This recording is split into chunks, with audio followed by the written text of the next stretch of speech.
Hello বন্ধুরা, কেমন আছেন আপনারা সকলে? আশা করি সকলে ভালো আছেন। আজ আমি আপনাদেরকে দেখাবো টিভিএস অ্যাপাচি RTR গাড়িতে স্পিডোমিটার চলা বন্ধ হয়ে গেলে বেসিক্যালি কি কাজ করতে হয়। RTR 150cc বাইক অ্যান্ড 160 বাইকের মধ্যে একই মিটার সেন্সর ইউজ করা হয়েছে।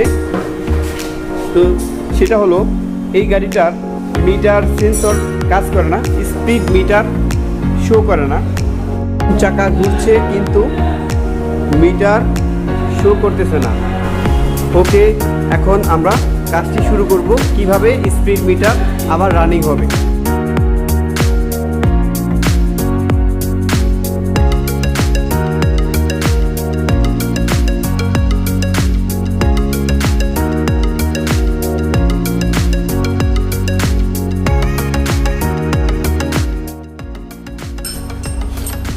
এই হলো মিটার সেন্সর।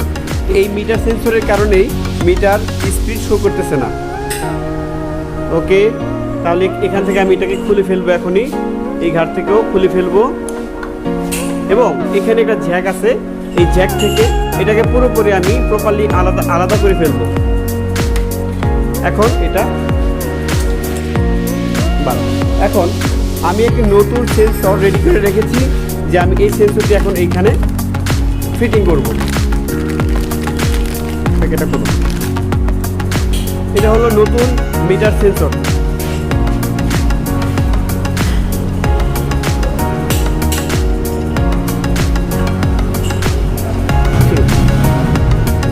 তো দর্শক, এইভাবে আমরা নতুন স্পিড সেন্সরের জ্যাকটা লাগিয়ে নিচ্ছি।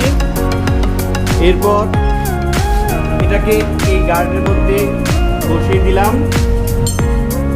একটা গার্ড আছে, এখানে গার্ডে বসিয়ে দিলাম। ওকে, তো আমরা এখন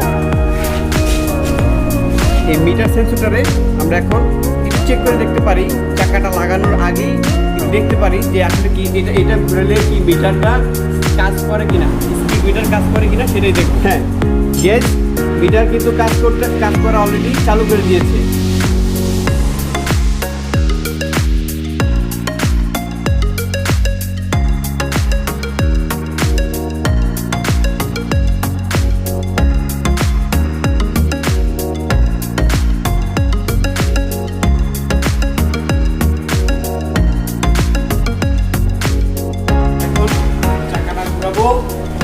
তো দর্শক, দেখতেছেন যে কিভাবে চাকার স্পিড মিটার শো করছে।